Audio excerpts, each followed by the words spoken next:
Hi friends, it's Aubrey. In today's video, I'm going to be showing you 4 of our family favorite pasta recipes. Stay tuned.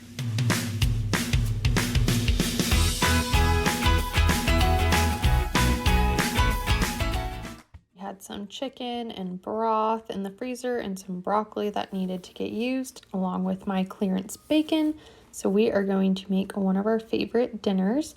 We're going to have 2 strips of bacon. You can do more. We typically do less just because bacon's so expensive and we want to use it for some other things, but we're going to cut those into smaller strips and start cooking them. And once they're fully cooked, we will pull them out, have all of the grease patted off of them, and then we will go ahead and chop them into smaller little bits.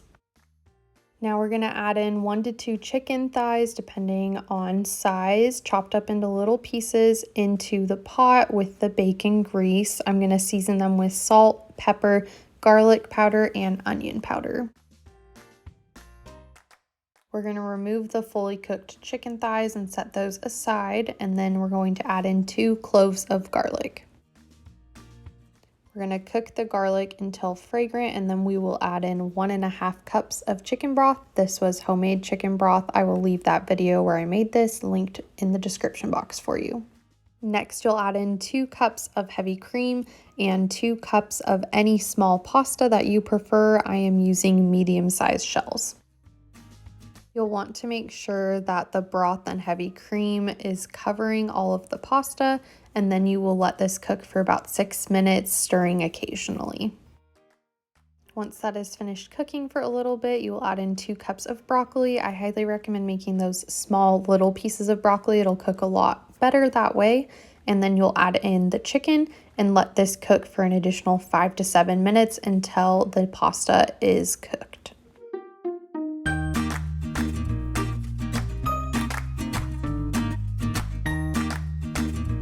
Once the broccoli and pasta are fully cooked, you will add in your bacon, and then you will add in 1/4 cup of grated Parmesan cheese.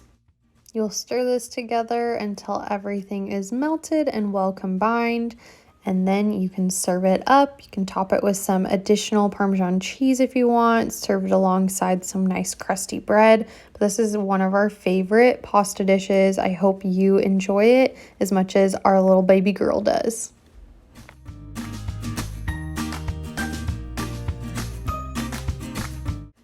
The next pasta recipe I will be showing you is this garlic cauliflower pasta. So we're going to roast up our cauliflower in the air fryer. I'm just seasoning it with some olive oil, garlic powder, onion powder, salt, and pepper. And then we will mix that around and pop it into the air fryer for about 10 to 15 minutes. I took some liberties with the recipe, and so I'll go ahead and leave the original recipe linked down below for you, but we're getting some chicken cooked up and the pasta going while we make the sauce. While the pasta is cooking, we are going to start pan roasting the garlic. You can also roast a whole head in the oven. I didn't have a head of garlic, so this is how I'm doing it. And then once this is fragrant, we're going to add in 1/2 cup of the pasta water and 1/2 cup of Parmesan cheese and the juice of 1/2 lemon. We're going to mix all that together until the cheese starts to melt a little bit, and then we will go ahead and add in the pasta. Now we're going to add in our cooked pasta and then stir this until the noodles are all covered in the cheese mixture, and once it starts to thicken up, then you can go ahead and add in your cauliflower and your chicken. This was really good and pretty easy to make, and so we'll be making this one again for sure. Does anyone else's kitchen look like this after they've been cooking for a while? Oh boy, we got a lot of cleaning to do. For dinner tonight, we are making pasta carbonara, one of my absolute favorite pasta dishes. One of our family friends, their kids call it bacon, egg, spaghetti, so that's what we call it here too. So if you hear me say that, that is why. Anyways, here's our ingredients. We're also gonna have a little bit of dried parsley and salt and pepper to taste, but let's get cooking. We're getting our water boiling, and while that is boiling, we can get started on cooking the bacon. We're gonna put 1/2 cup of Parmesan into this bowl, and then we're gonna add the 2 eggs to it. Did you come to help, ma'am? Or are you just gonna play with your magnets and make the fridge dirty? Yeah? Okay. Have fun. Bye-bye.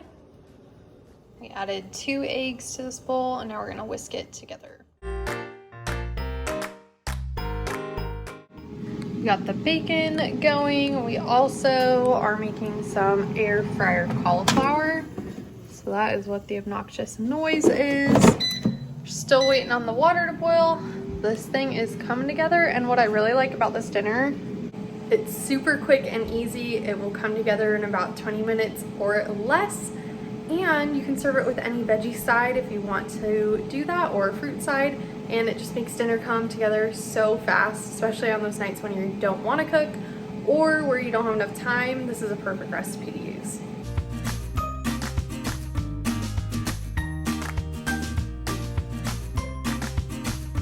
We have 4 cloves of garlic here, and once that gets fragrant, we'll go ahead and add in the pasta and the egg mixture and the bacon and the dried parsley. It is almost fragrant, so we'll go ahead and add in the other ingredients. I've added the pasta into the pan with the garlic and dumped in the egg and cheese mixture. I'm just gonna mix this around to make sure that everything is well coated and that the egg cooks. I added a little bit of pasta water, and I may add a little bit more. I just want to get it to the right consistency. So we'll go ahead and add another teaspoon or so. Make sure to get that cheese and egg mixture over everything. Now we're gonna add in the bacon. Stir that around. I'm adding in about a teaspoon of dried parsley. You can also use fresh, and then some salt and pepper to taste. This is one of our favorite dinners, and we don't make it very often because bacon is so expensive, so I was glad to find some on clearance, and this turned out great. Everyone loved it. I'm going to show you my homemade marinara sauce. I will link the recipe that I use as inspiration for this. First, we're going to add in about a teaspoon of olive oil, and then 1 medium to large onion chopped. I will say I am doubling this recipe, so all of these ingredients are doubled, but I'll link the regular recipe down below for you. Now we're going to add in 1 teaspoon of Italian seasoning, 2 tablespoons of dried parsley, 2 teaspoons of garlic powder. Now I'm going to add pepper and salt to taste. I did about a teaspoon of each and then added some more at the end as well. Now we're going to add in 2 cups of water. Make sure to do this after the onion is fully cooked. And then we will start adding in our 2 15-ounce cans of tomato sauce. I'm going to add in 2 6-ounce cans of tomato paste next.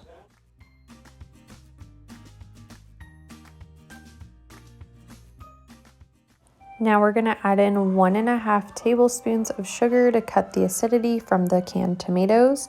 And then we're going to add in 2 tablespoons of Worcestershire sauce. Make sure to stir everything together really well to break up the bigger chunks of tomato paste. And then you're going to let this simmer for about 30 minutes for it to all come together. And we're going to make spaghetti with it. So we're going to add our spaghetti into the pasta water. Here's my fun little dinosaur pasta spoon. I'll have that linked down below for you. I have some frozen ground beef that we needed to use up and some veggies. So let's get those all cooking. And I also found a loaf of bread in the freezer that needed to get used. So we're just heating up in the oven. The pasta has been drained. We'll add in the meat and the sauce. We typically like our spaghetti with marinara pretty saucy, so we may even add a little bit extra onto our own plates. But this turned out so good. Sometimes spaghetti with marinara sauce just really hits the spot. Hopefully you like this recipe, and I'll be sure to have it linked for you down below. That is all I have for you guys today. I hope you did enjoy and found some new ideas to try out for your family. And I hope you have a great rest of your day. Bye.